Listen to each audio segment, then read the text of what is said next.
questions that you have asked, topics that you would like more information on. One of the questions that we asked originally a few months ago was if you could ask God any question and get an answer, what would the question be?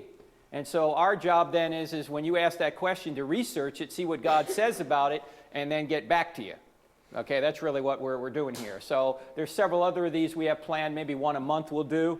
And the one that you wanted to know about, one of them was, should Christians be involved in politics? So let me ask you before we get started, should they? Yes. Why? Why should Christians be involved in politics? You hear in society, no, Christians ought not be involved in politics. You know, you got the separation of church and state, and you got Christians ought not be imposing your religion on people, and you should just stay out of it. So why should Christians be involved in politics? This is the interactive portion of the program. Yes, the young lady from Harvard.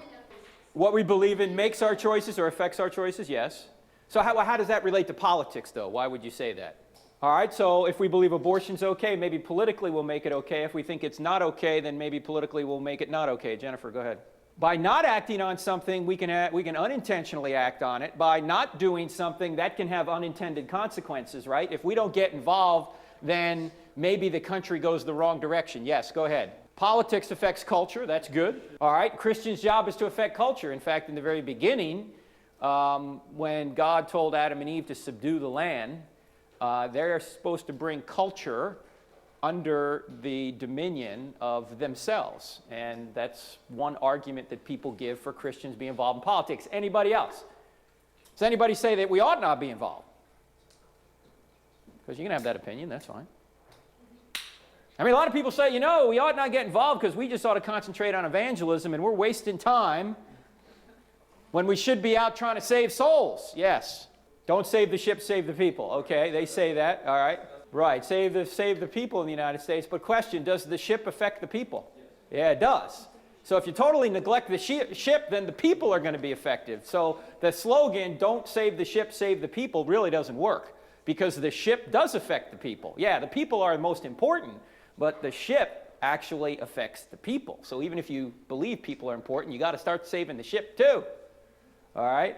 All right, I'm going to obviously answer yes, and this is called American Apocalypse, the Case for Christian Activism. And I want to start in the United States Senate back in 2003. Okay, this is Senator Sam Brownback. He happens to be now the governor of Kansas, but he used to be the senator from Kansas in the United States Senate. And he had a picture back in 2003 of a 21-week-old fetus he said had been spared spared an abortion by doctors who operated in the womb to correct a birth defect. And here was the picture that Senator Brownback brought to the United States Senate. Here it is. I don't know if you've ever seen this picture, but those are doctors' hands there. And you see this? That's the hand of the little baby that's 24 weeks old from conception inside the womb, grabbing the doctor's finger. Now, if you want to see a better picture of this, take a look at this. Okay, you can actually see now the arm coming out of the womb, grabbing the finger of the doctor. This little baby was operated on in the womb to save its life, and later it was born. It's a boy. Its name is Samuel. Interesting, because Sam Brownback's name is Samuel too. So here's what Brownback asked in the United States Senate. Is little Samuel's hand the hand of a person, he said, pointing to the photograph, or is it the hand of a piece of property? Enter Senator Barbara Boxer from California, a Democrat. And here's what she said in response to Brownback's question. I am not a doctor and I am not God. I trust other human beings to make these decisions. Now, question. Do you need to be a doctor or do you need to be God to know that that's a human being? No. And she says she trusts other human beings to make these decisions. Why would she do that? Absolve herself of the responsibility? What somebody just mentioned, if she absolves herself of that responsibility, then actually people can die. Because what do senators do? They are lawmakers. They make laws that dictate how we treat one another in society, right? Her job is to make these decisions. That's what she's been elected to do, to make decisions that can save lives. In fact, that's the primary role of government. The primary role of government, as we'll see later, is to protect innocent people from evil. That's why governments are instituted among men. So she is copping out because she doesn't want to admit what is obvious, that that is a human being. Enter Senator John Kerry, who ran for president back in 2004. And if I remember correctly, I think he may have served in Vietnam. Okay? When he was running for president, here's what Kerry said. He said, "I oppose abortion personally. I don't like abortion. I believe life does begin at conception, but I can't take my Catholic belief, my article of faith, and legislate it on a Protestant or a Jew or an atheist. We have separation of church and state in the United States of America." Now, that kind of sounds right, doesn't it? You're going to see a little bit later that this is completely vacuous and idiotic, actually. But let's just marinate on that for a second. We're going to come back to it. With that setup, let's talk about what we're going to talk about tonight. The first thing we're going to talk about are the top 10 reasons Christians should be involved in politics. That'll take most of our time. We're going to go through 10 reasons that we ought to be involved in politics. In fact, I would argue 10 reasons why just about every citizen ought to be involved in politics. I don't know whether you're a Christian or not, but I'm going to give it from a Christian perspective. All right? Secondly, we're going to answer objections. What are some of these objections? You get objections like, oh, the separation of church and state, and you ought to be tolerant, you ought not judge, and you just ought to preach the gospel. We'll deal with those objections as well. Then we're going to talk about what you can do about this. And finally, if we time this just right, we'll have absolutely no time for your questions. Okay? No, we'll have time for your questions, so that's where we're going, okay? Now, I'm going to go through a lot of material here, and you're obviously not going to be able to keep up with all of it. There are several books you can get on this topic. Much of what I'm taking from two of the books I wrote. One's called Legislating Morality, I wrote with Dr. Geisler, and another book called Correct, Not Politically Correct, How Same-Sex Marriage Hurts Everyone. Although in a later session, we'll deal more with the issue of homosexuality than we will tonight. A friend of mine wrote a book called Jesus is Involved in Politics, Why Aren't You? Why Isn't Your Church? And his name is Neil Mammen. Actually, it's pronounced Mammon, but it's spelled Mammon, M-A-M-M-E-N, and you can get this on Amazon. It's a great book on why Christians ought to be involved, okay? So, and our website right there, as you can see, crossexamined.org. All right, let's start with the top 10. You guys ready to go? Yeah. Top 10 reasons why we ought to be involved in politics. Drum roll, please. No. All right. Number 1. We're not doing these backwards, okay? Christians are citizens too. Are only atheists allowed to run the country? Who said that if you're religious, you can't be involved in politics? In fact, I would argue everybody's religious. If you define religion as somebody's idea of where we came from and where we're going, then everybody's religious, even atheists. Everybody has some sort of ultimate commitment.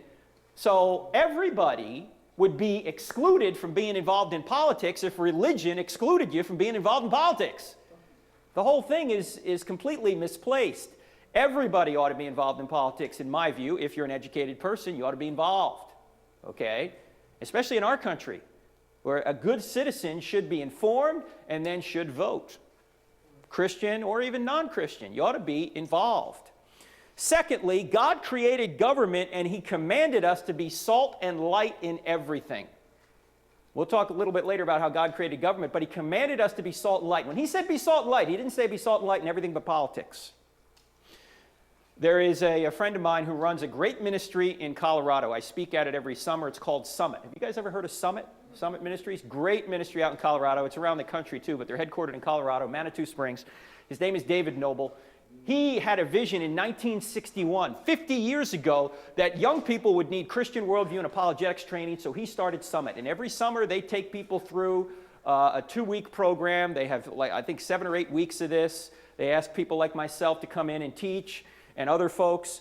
And it's just a great, great summer program. Any of you out there who have never been there, you might want to consider it. It's for late high school and right through college. So if you're in that age range, say from like 16, 17 up to say 22, 23, Summit could be something for you. Anyway, David Noble did a survey of 400 kids once. And what he did was he listed a whole bunch of, I guess, disciplines or areas of life. He listed the church. He listed business. He listed medicine. He listed law. He listed education. He listed a whole bunch of different areas of life.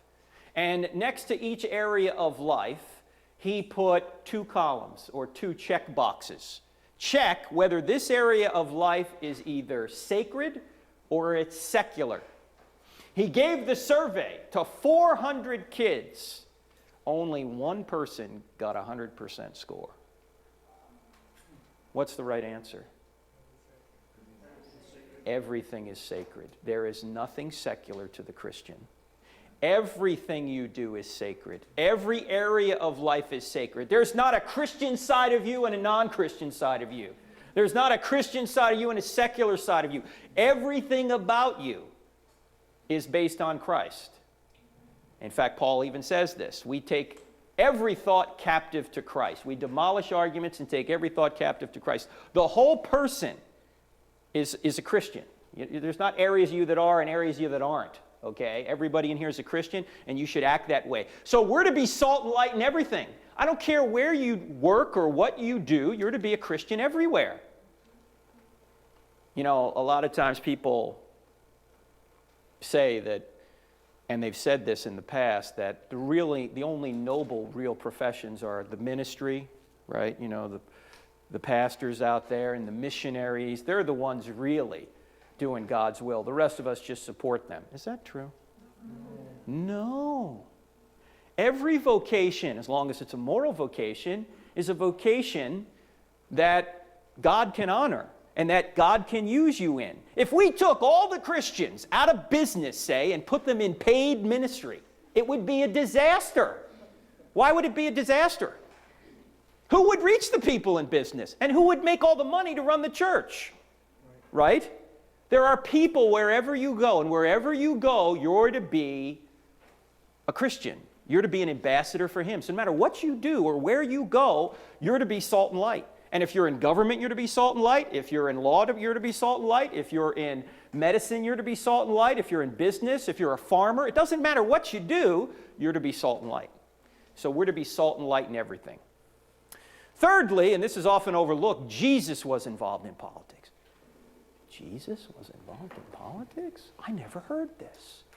Where was Jesus involved in politics? Taxes, part of it. But remember, he supposedly said, give to Caesar what is Caesar's. They were trying to trap him, actually. But who were the political leaders of Jesus' day? Who were they? The Pharisees. The Pharisees were the religious and political leaders of the day. They were Israel's political leaders. And how did Jesus treat them? Jesus went after them, didn't he? If you think Jesus was some kind of sissy, you need to read Matthew chapter 23. Have you guys ever read Matthew chapter 23? What does he say in Matthew chapter 23? He's talking to the Pharisees. He says, "Woe to you, scribes and Pharisees, you hypocrites! You strain out a gnat and swallow a camel. Oh, you look great on the outside. You're whitewashed tombs, but on the inside, you're full of dead men's bones. You go a mile to make a convert, and once you make them a convert, you make them twice as much a son of hell as you are. How will you avoid being condemned to hell?" What? Sweet and gentle Jesus said this? Yes, Jesus was not Barney. Okay? Can't we all just get along, boys and girls? No! Jesus was not Mr. Rogers, for those of you old enough. Remember Mr. Rogers? Can you say kindness, boys and girls? No! Jesus was more like a drill sergeant when he needed to be. He was like the Geico drill sergeant, right? He went after people that needed to be gotten after. Now, yes, it is true. Jesus sometimes was soft and sweet. And he knew when to be soft and sweet. Other times, he was very direct and in your face. And Jesus knew when to be very direct and in your face, and he knew when to be very soft and sweet. How did he know this? Because he was a mature human being. What's the definition of maturity? The appropriate behavior at the appropriate time. Jesus knew when he had to be tough, and he knew when he had to be soft. You know what? Sometimes, if you're not tough with somebody who needs to be slapped upside their head, then you are actually enabling them, aren't you? Sometimes you got to whack somebody upside their head and say, knock it off, right? You do. And Jesus knew when to do that. And Jesus did this with the political leaders. He went after them. He told them what they were right about, and he also told them what they were wrong about. He said, oh, you tithe your spices, and you should do that, but you've overlooked the weightier matters of the law, justice, mercy. In other words, you're majoring in the minors, and you're missing the big picture. You're doing all these little things that make you look good on the outside, but you're avoiding the big issues. I think a lot of our politicians today avoid the big issues. They're trying to tell us what light bulbs to use, but they won't stop us from killing one another. Think about it. If Jesus were here today, he'd say, what are you, nuts? You're majoring in the minors. You're overlooking the weightier matters of the law. Jesus was involved in politics. Also, number 4, politics affects the church and our religious liberties. We're going to expand on this a little bit later. But it affects the church. You know the laws they make in Congress and in our state governments affect the church? Of course they do. Are we just supposed to sit back and let them make any laws they want?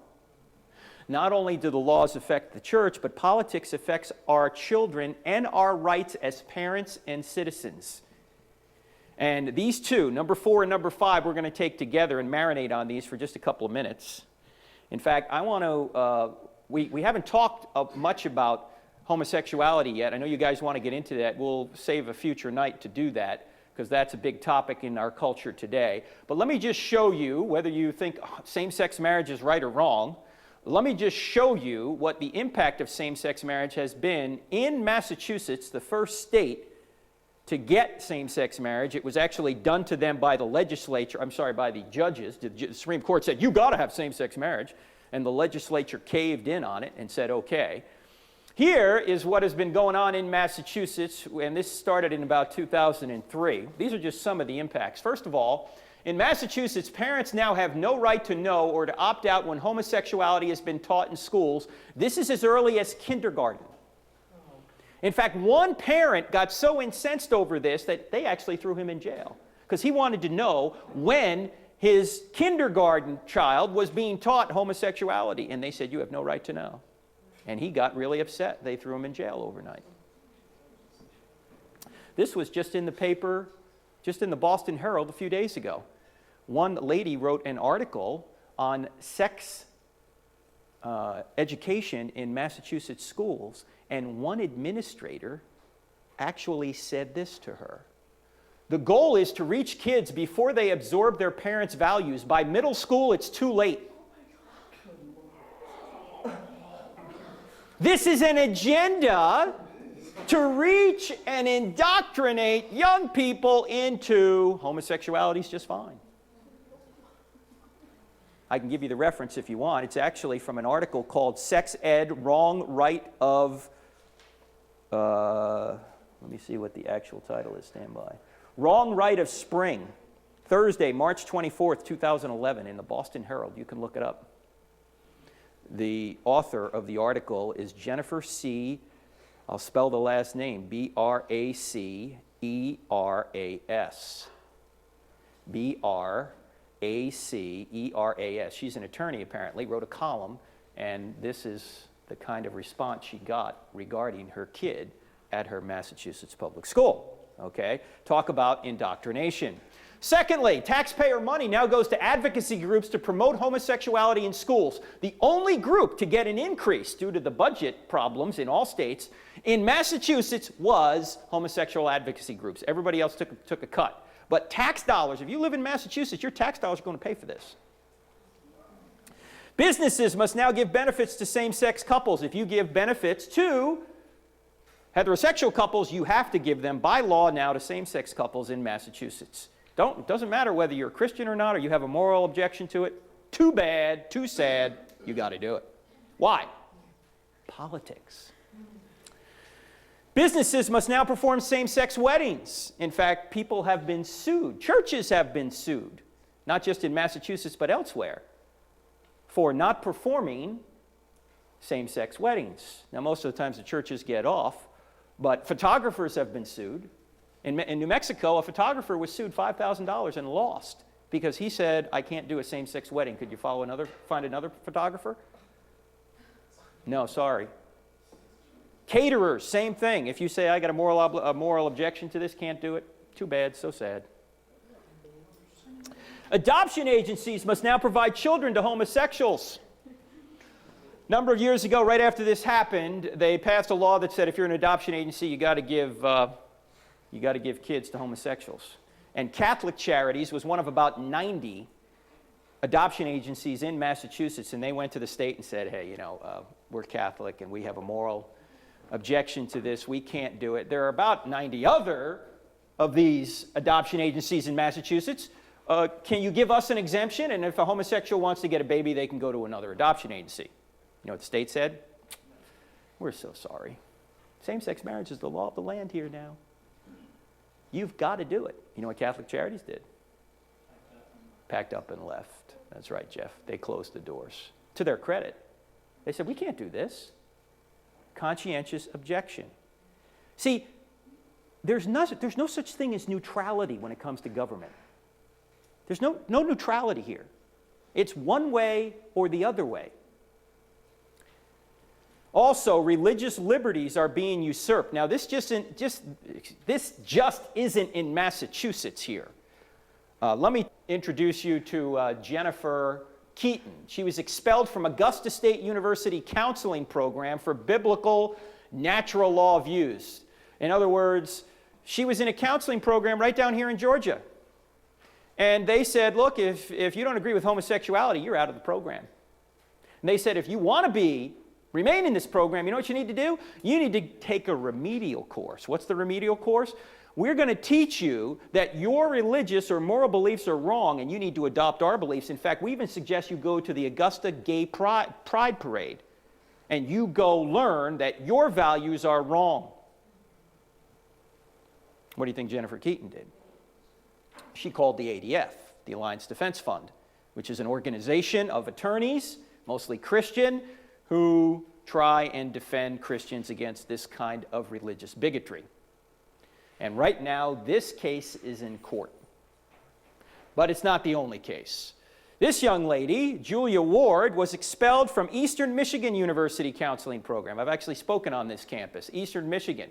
And you know what? In her program, what happened was she actually had a homosexual come to her, and she said, I can't counsel you in the affirmative on homosexuality. In other words, due to my religious or moral beliefs, I can't affirm your lifestyle, but I will refer you to somebody else, some other counselor who will. Okay? So let me just refer you out so we don't have a problem here. Well, what do you think the tolerant homosexual community said? We can't tolerate that. They actually brought it to the administration there at Eastern Michigan, and they expelled her from the school. Not because she was saying that homosexuality was wrong, not because she was counseling people against homosexuality, but because she wouldn't affirm homosexuality. See this? She was going to refer it out to somebody else who would, and they wouldn't tolerate that. This case went to court, and she lost. And it's being appealed, and ADF is involved. In fact, let her tell you her story. Julia Ward, a graduate student from Eastern Michigan University, followed her Christian conscience and respectfully denied instructions to counsel an individual regarding a same-sex relationship in which he was involved. However, her counseling supervisor had a problem with Julia's decision. Following week, I was told that she would be scheduling an informal review because she, out of all of the years she'd been teaching, had never encountered somebody that refused to counsel homosexuals. Now, I had never refused to counsel homosexuals. I had simply refused to affirm their lifestyle. They kind of went over with me my position, which was the fact that I could not affirm homosexuality because of my relationship with Christ. And they went on to say that because of my stance, I was in violation of a code of ethics, and that I had three options that I could choose. The first option was to take part in a remediation program, which would basically show me the error of my ways. The second was to voluntarily withdraw myself from the master's program at Eastern University. And then the third option was to request a formal review hearing where they would actually bring in more counseling faculty to kind of look at the situation and make a decision. And so I elected to do the formal review. I thought that perhaps in the formal review hearing that there would be some understanding and that there would be some tolerance. But I was met with more intolerance. In fact, I was questioned about my Christianity in terms of whether or not I felt my brand of Christianity was better than somebody else who called themselves a Christian. And so after the formal review, they told me that I would be informed within a week as to their decision. And within a week, I did receive their decision. Unanimously, they decided to expel me from the program. And so I did contact the Alliance Defense Fund. I felt that it was important, and my husband agreed that we find someone that's going to have a Christian perspective. And ADF has that Christian perspective, and I think that that makes all the difference in the world. So when I think about ADF, I think about all of us, the body of Christ, working together. You know, I decided to take a stand for the Lord, and the Lord has positioned them to take a stand for me. And I am very grateful about that, because I look at this as something that's not going to go away. There are other students that may encounter the same problem, and it's not fair for them to have to go through the same thing that I did. Notice, they wouldn't tolerate her view. Notice they were asking her, well, is your view better than another Christian who has maybe a different view? Implying that it wouldn't be right for her to say her view was better. But what were they saying at the same time about their view? They were saying their view's better than your view, or our view's better than your view. That's what they were saying. Look, there's no neutrality here. They're simply saying that our value is that anybody who doesn't value homosexuality is out of here. There's no neutrality here. That's not tolerance, is it? I thought tolerance was supposed to respect viewpoints of other people. Now, was this little incident an example of inclusion or exclusion? This was an example of exclusion, wasn't it? We always hear that the other side is trying to be real inclusionary. Are they really? Are they trying to be real inclusionary? No, they're trying to be exclusionary. This is not inclusive. This is anybody who doesn't believe with us is out of here. Can't even go to school here. And it happens in the workplace too. In fact, this lady, Kai Feldbaum, is a lesbian activist who was appointed by President Obama to the Equal Employment Opportunity Commission. And here's what she said when it comes to the distinction, or I should say, the tension between gay rights and religious liberty. She said this: I'm having a hard time coming up with any case in which religious liberty should win. Your religious liberty is going to have to give way to homosexual propaganda, basically. That's what she's saying here. You'll hear more about this later, but let's go to number 6. Politics affects morality and justice. You know, slavery would not have been abolished without Christians. Did you know that? Now, a lot of people think, well, Christians have failed. I mean, we've been trying to get rid of abortion for years and nothing ever goes right. We don't get rid of... Christians never, when they get involved in politics, it never works. So why bother? Is that true? Let's just take a look at Western civilization. Outside of getting rid of slavery, outside of getting rid of kidnapped brides, child labor, gladiatorial combat, death games, infanticide, child marriage, temple prostitution, child sex abuse, child prostitution, wives as property, fair treatment of prisoners, equality of mankind, and abortion, outside of that, Christians have done nothing politically.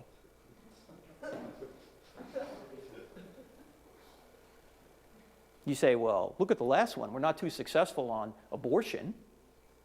Is that true?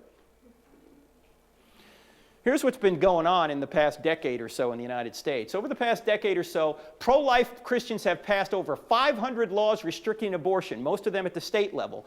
Moreover, abortion has declined over 22% and the country became 51% pro-life. And as we sit here right now, there are 351 bills across the country in state houses that are currently pro-life bills. In fact, many more pro-life laws are being passed at the state level right now. So don't tell me that even though abortion isn't eradicated, that we haven't been able to reduce it, because we have. And you'll see in a minute, while it's even more important to have the proper laws in place. Also, number 7, politics affects the most vulnerable in our society. They need us to get involved. Who is going to save Samuel and others like him? If we don't get involved, if we don't protect him, who will? Have you guys heard of liveaction.org? Have you guys heard of Lila Rose? Do you guys know who Lila Rose is? A UCLA grad from 2006. One woman, she's your age, maybe slightly older. She decided she was going to do something about abortion in the country. And she is the one that has organized all of these undercover stings against Planned Parenthood. Have you seen any of them? You're going to see one right now. Check this out. This is shocking. This is about a 10-minute little video, but it's well worth watching. You're going to see what they do in a Planned Parenthood clinic in New Jersey. Check this out. In January of 2011, undercover investigators went into Planned Parenthood of Central New Jersey, posing as a pimp and his prostitute. Sex trafficking of minors is a federal crime and punishable by imprisonment for 10 years to life. Any person who aids, abets, or counsels a federal crime to be committed may be punished as if they had committed the crime themselves. The pimp was greeted by the clinic manager, Amy Woodruff. The pimp asked Planned Parenthood to help him provide secret abortions and birth control for his underage sex slaves. Will Planned Parenthood comply with the law? Help the pimp cover up his sex abuse of underage girls and become a partner in crime? So we want to make it look as legit as possible. If they're minors, just tell them to put down that they're students. My partner in crime. Offer the pimp advice on how to run his business. I mean, they still got to make money, you know? Yeah, waist up, okay. Or just be that extra action walking by.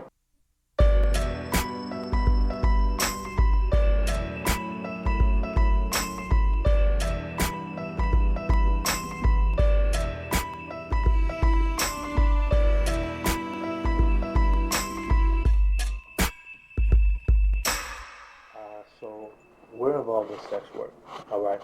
And there's some girls that we manage that we're not quite sure if I got it from one of them. Okay. All right, so they might need to come in here and get tested as well. Do you Yeah, guys provide services for that? Excuse me. So for women, we have 2 options. We can either do a full GYN exam, so that would then involve the breast exam, the pelvic exam, pap smear, stuff like that. And then we can also do the STD testing at that part. And then that way, if they're having any issues that need actual further looking into, Yeah. that can be taken care of at that point in time. Now the thing is, okay, so some of them are like, some of them are young. They're kind of like, some are like 15, 14, and some of them don't speak any English, you know, because they're not even from here. So it's like, how can they come in here? Because they don't always feel comfortable coming into facilities. One, minors are always accepted without parental consent. Okay. The only thing that you do have to be careful is, if they are a minor, we are obligated, if we hear any certain information, to kind of report. So the first thing with that is, what if they do speak English or even Spanish? It doesn't matter what they speak. It doesn't matter what they speak. If we're going to have it translated, they just have to be aware that they have to be careful with what, you know, I'm not kind of like leading in, I don't want to get anybody in trouble. I know, it's fine. How would you recommend, like, because we want them to get the help, so exactly. what would you recommend? Exactly, but so mainly, like, on the paperwork, there's going to be a point that asks, you know, like, are you sexually active, stuff like that. Yeah, yeah. If they're under a certain age, we're kind of, you know, me and my other counselor, like, for the most part, we want as little information as possible. We want as little information as possible because we're not going to get involved in it. You know, excuse my word. I feel that. Once we get Appreciate to that. the nurse practitioner, she's a little bit more anal, so she likes to kind of Dig in. dig a little bit more. So how old is your partner? You know, that kind of stuff. So that's where, you know, so even if they lie, just say, oh, he's the same age as me, 15, you know, so like if they're 15, it's just like mainly 14 and under, we have to. Doesn't matter if their partner's the same age, younger, whatever. 14 and under, we have to report. 14 under. What, that includes being 14, right? Yeah, Okay. 14, you know, once they get to 15, then there's a little bit more playroom. So as long as they just lie and say, oh, he's 15, 16, you know, as long as they don't say 14, and as long as it's not too much of an age gap, then we just kind of like, then we just kind of play. What if they do say they're 14? Well, you know, then from there, it's just really watching what they say. What if they need an abortion though? Oh, that's a completely different story now. Oh. Now, if they're now this Okay. is more No, just for good. testing and stuff like that. okay. Oh, We need to know a little bit. If they come in for pregnancy testing, at that point it still even needs to be. You never got this from me, just to make all of our lives easier. Okay. If they're 14 Yeah. and under, Yeah. just send them right there if they need an abortion. Okay, let them This is do the it. spot. Okay. Yeah. And will they ask Okay. questions or anything? Do they need ID or something? They won't need ID. Them, they're going to be a little bit more different, but their protocols aren't as strict as ours, and they don't get audited the Okay. same way that Take them to we the do, like with the chart. the So pregnancy, Metropolitan 14. Medical Like Association. this is for 14 and under. I'm Okay. saying. Once they hit 15, it's kind of a whole different like Oh, playing okay. field with Okay, the good. age and New Jersey guidelines. You know what? I want to see. Let me get you guys a copy of this too. Okay. Yeah. Let me just do that now before I get sidetracked. This is actually just a minor's rights. This way you guys have a copy of Oh, this. good. And So you already kind of know before Yeah, you get into okay. any situation, like, oh, all right, okay, no, let's not do this way, let's go this way, you know, that kind Oh of my stuff. gosh, Hang on okay. one second. I use this as my Bible. Okay. There you go. That's your Bible. All No right. matter what, you get so many parents, I mean, like, you understand where they're coming from, but it's like, oh, but she's a minor. Okay, yeah, so. Hey. still needs to be safe. Yeah, Exactly, you know. like, you know, she's still entitled to care without mom knowing what the hell's going on. So, Exactly. all right, so for pregnancy, 14 and under, just go For the straight pig. there. Okay. Keep us out of the loop because keep us out of the loop because Yeah. you Then know, you gotta- exactly. Yeah. Now, are most of I them, when like you say that. they don't speak English, do they at least speak Spanish?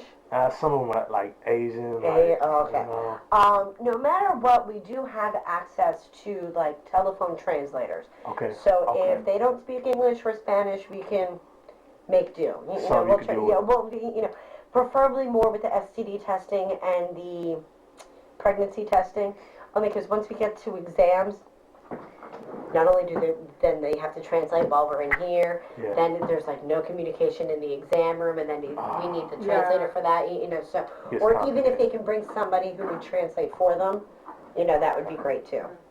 But that's Okay. Now, what about birth control for them? Can we get all of that? How would you recommend we go about that? that they would need to make an appointment for the full exam, Okay. and they come in and we just take it from there. Is there any difference between the ones that are like 15 or 14? Will there be anything No, different that no, they need to? No, No. the only thing is the fees are cheaper. Oh. Yeah, what are Yeah, the prices? because we go on a sliding scale fee depending Yeah. on income and family size. Okay. 19 and under, here's the thing too, if they're minors, just tell them to put down that they're students. Just, Students. yeah, just kind of play along that they're students. We want to make it look as legit as possible. Yeah, we want to make So it say that legit. they're students, and then as long as they're 19 and under, they go into what we call like the student fee scale. Yeah. So they're paying the lowest price. See, because we might need to just get them in here. As soon as they get in here, you know, from out of the country, why not just get them checked out immediately? You know, that way we know ahead Oh, of time. yeah, exactly. Yeah. Okay. I'm assuming most of them were coming in illegally, right? So it's Yeah, not so like they're they're not getting gonna have all the pre-tested beforehand. exactly. Yeah. Yeah, we're not exactly. gonna know And, their yeah, health. and we don't do, you know, immigrants welcome. We Yeah. don't require social, you know. Cool. The, Cool. we try to keep everything as confidential, you know, everything as possible. The only Yeah, stuff yeah, that yeah. ever gets shared is like with the State Department, you know, positive results and stuff. Oh, okay. Oh, like maybe- okay. So Yeah, just the results. Mhm. Okay, yeah, we don't even care about at that point. We just want the information. But ourselves. exactly. Okay. So the girls are coming in. You can probably come in with the girls. Yeah, we got And, that. give Yeah, them, like, the just birth to- control just so and we the kinda make more testing. clear, A little more, you know, you just yeah. say like, oh, this is a friend, you know, and as it is, it's like, most of the time I'm the one here. You Oh, might okay. occasionally Okay. get Do you some- have a car? Yeah, you know, and I'm the office manager here, so, you know, any questions you guys just let me know.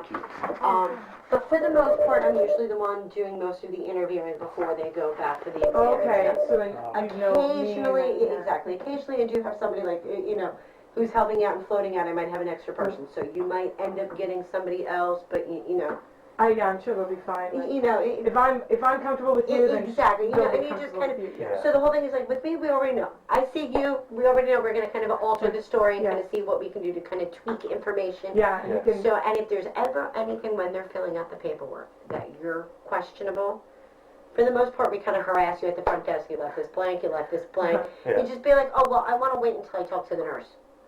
And that's fine. Okay. Because then you just say, I don't understand. Yeah. She's a nurse practitioner. She's a very good woman clinically. Yeah. Between the three of us, because we're already cool. Yeah. We hate her. But But that's why you come and you ask for me only. okay. Corinne is my right hand. She's the one that was at the desk that you Corinne. spoke to with the dark hair. You know. Okay. You know, but if I'm not available, you just say, hey, listen, I know Amy, you know, just have her give me a call back. You know, We'll she's, just see. Okay. yeah, Yeah, Corinne seemed she's, cool. Yeah, She seemed she's cool. my partner in crime, and we try to She do the knows best what's that we up. can. And then a question. If it comes down that they do need an abortion, how long till they can be sexually active again?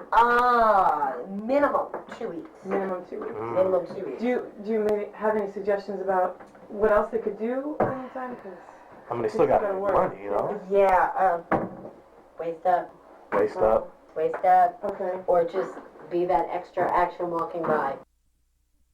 We might just need to, anyway, we could just like streamline this, like holla at you, slide you a little, we you can know, try and depending you can on the- just yeah. get them streamlined. Depending on what the situation is, Yeah. we might be able to do that. So Cool. yeah, Figure out how to and work then it if with you that. can, you Make hit it me work. up, if you can give me a couple days notice No, too, you got you. then that way I can even have it set up. You can have it all set up, make it all. streamlined.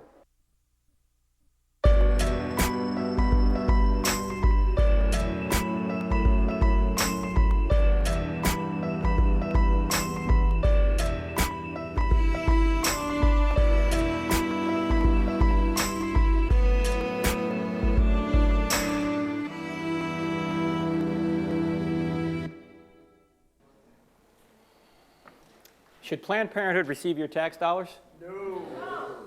If you want to avoid it, what do you got to get involved in? Politics. You want to prevent that? You got to get involved in politics. Now, what went on in that video? Did anyone write down how many crimes were committed in that 10-minute video? I mean, not only are they looking the other way on underage sex slave trade, they're looking the other way on underage abortion. They're even given the place to go to get underage abortion. They're giving business advice on what to do with underage kids who can't have intercourse, underage prostitutes. I mean, they're taking bribes. And the only way to stop your tax dollars from going to this is to get involved in politics. I highly recommend you go to YouTube and type in liveaction.org if you want to see more. This is just one of them. There's another one that just came out after the big push came out to get rid of tax dollars for Planned Parenthood. The Planned Parenthood president came out and said, well, if that happens, there's going to be women all over the place that can't get mammograms. So you know what Live Action did? They started calling all the Planned Parenthood clinics and saying, I want to come in for a mammogram. You know what every one of them said? We don't do mammograms. We don't do mammograms. We don't do mammograms. There's a little like 3-minute video on YouTube of them calling into all these Planned Parenthood clinics and the clinics saying, we don't do them. And yet here's the president saying, if you don't give us money, there's not going to be mammograms for poor women. It's a scam. And the only way to stop it is to get involved in politics. Number 8, Christians are uniquely called to seek the good of everyone. We are. If we don't get involved in politics and try and bring sanity to our laws, who will? What is the purpose of government? Huh? Protect. Yes, this is what it says using the scriptures now. Go to Romans chapter 13. Government, or the king, is the servant of God to execute wrath on the wrongdoer. Good government, or good governments, protect their citizens from harm. That's the fundamental role of government. Protect citizens from evil or from harm.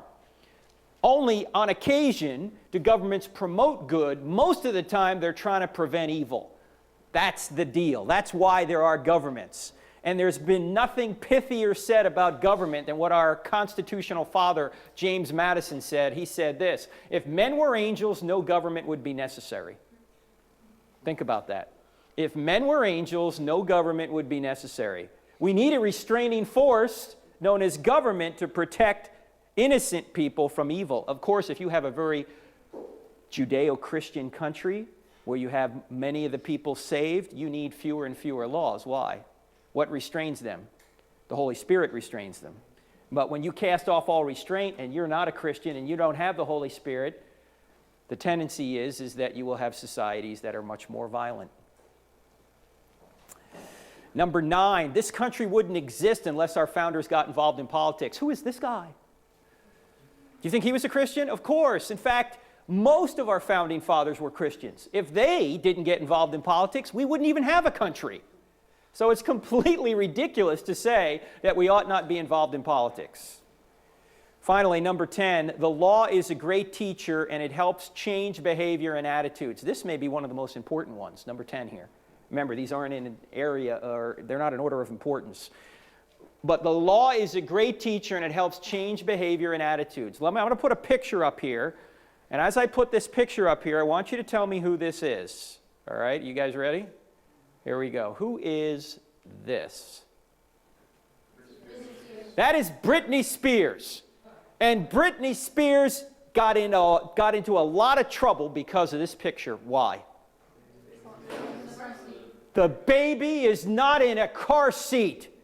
What a monster she is. Now, I don't know about you, but when I was growing up, I used to sit on my dad's lap all the time and steer through town. In fact, when we went on vacation across country, we'd be in the back of the wood-sided station wagon, and we'd be crawling all over that thing.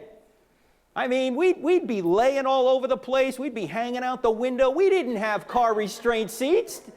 Now, you guys are a little bit younger, so you probably did have these restraints. I don't know, when I was growing up, we didn't have any of that. And nobody ever said, "You're a moral monster," to my dad or my mom. Nobody ever said that. We didn't even wear seatbelts. My parents never wore seatbelts. So why is Britney Spears now a moral monster? What changed? The law changed, didn't it? There were too many accidents where kids were just killed very easily when they could have been saved if they were in some sort of safety seat. And so the law changed, and it helped change attitudes in our culture.